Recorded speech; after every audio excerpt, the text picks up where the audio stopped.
J'ai commencé le vélo en 1982, donc j'avais 8 ans. Ensuite, ça a été très vite. 16 ans, j'étais championne du monde junior. 17 ans, j'étais renouveau championne du monde junior. 18 ans, je fais deuxième au championnat du monde élite, derrière Janine Longo, à Chambéry. Et puis là, je suis surclassée et on me lance tout de suite dans les championnats du monde élite et je deviens championne du monde pour ma première année élite en 1990. De là, je pars professionnelle et puis je vais à plein temps dans le monde du vélo. Et ma carrière s'arrête 14 ans après.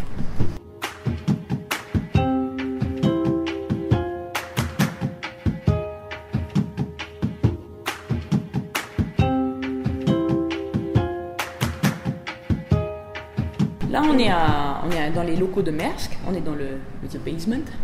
On est dans la salle qui est donc délivrée par une compagnie qui s'appelle Previas Hell, pour laquelle je travaille. Et donc c'est une gym qui est ouverte 24 heures sur 24, Serge Chaussette, et à la disposition des employés de Maersk.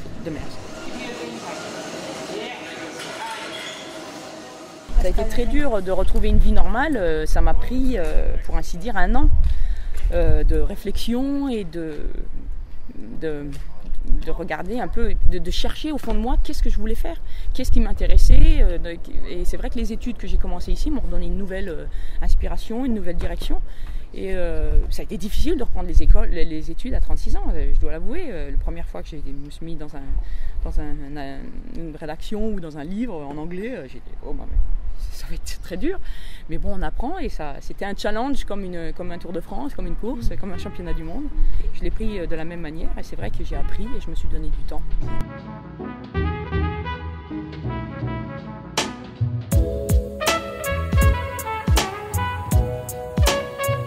J'ai eu un petit conflit en fait, parce que vous savez, vous êtes sportif de haut niveau, faut y aller. Faut y aller, vous vous mettez des barrières, vous regardez devant et il n'y a pas beaucoup de choses qui vous arrêtent.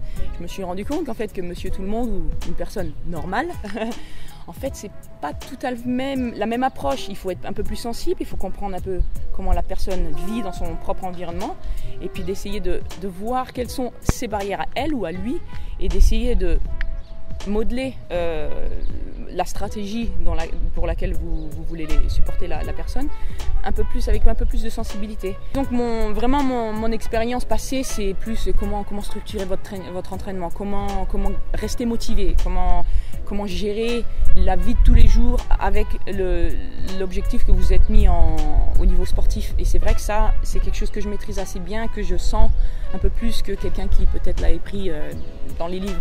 Je l'ai appris sur le terrain, je l'ai appris depuis que j'étais toute petite, donc c'est quelque chose de très naturel. Je viens d'une famille de 8 enfants. Mon père était agriculteur dans une petite banlieue communale de Metz. Donc le sport a été très vite ce qu'on nous a imposé. Quand on était jeune, on était très compétitifs. Et le vélo était un moyen de transport pour aller à l'école. Donc mes frères ont commencé à faire des courses de vélo, ils avaient 18 ans. Moi j'ai suivi et puis ça a été quelque chose qui a été très vite. J'avais 8 ans, j'étais compétitive. J'ai commencé à faire des premières courses, j'avais 10 ans. Et puis depuis, le sport a été quelque chose dans laquelle on a été éduqué. Donc c'est jamais disparu et c'est un style de vie, c'est un bien-être, c'est un moyen d'exister, pour ainsi dire. Mais et un milieu qui m'intéresse beaucoup. Je me suis un tout petit peu éloignée du monde du vélo à mon arrivée ici. J'avais un besoin de souffler, j'avais un besoin de prendre un peu de distance. Et bon, maintenant, je redonne un œil très volontiers à ce qui se passe dans le milieu du vélo. Et c'est vrai que j'ai encore des contacts avec la Fédération française de cyclisme. Les championnats du monde, d'ailleurs, sont en septembre ici à Copenhague. Donc je vais leur donner un petit coup de main pour essayer de les aider logistiquement. Je leur ai trouvé un hôtel à Farum, enfin bref. Ça a été un peu plus facile. Ils ont tout de suite pris contact avec moi. Ils se sont très vite rappelés que j'étais à Copenhague.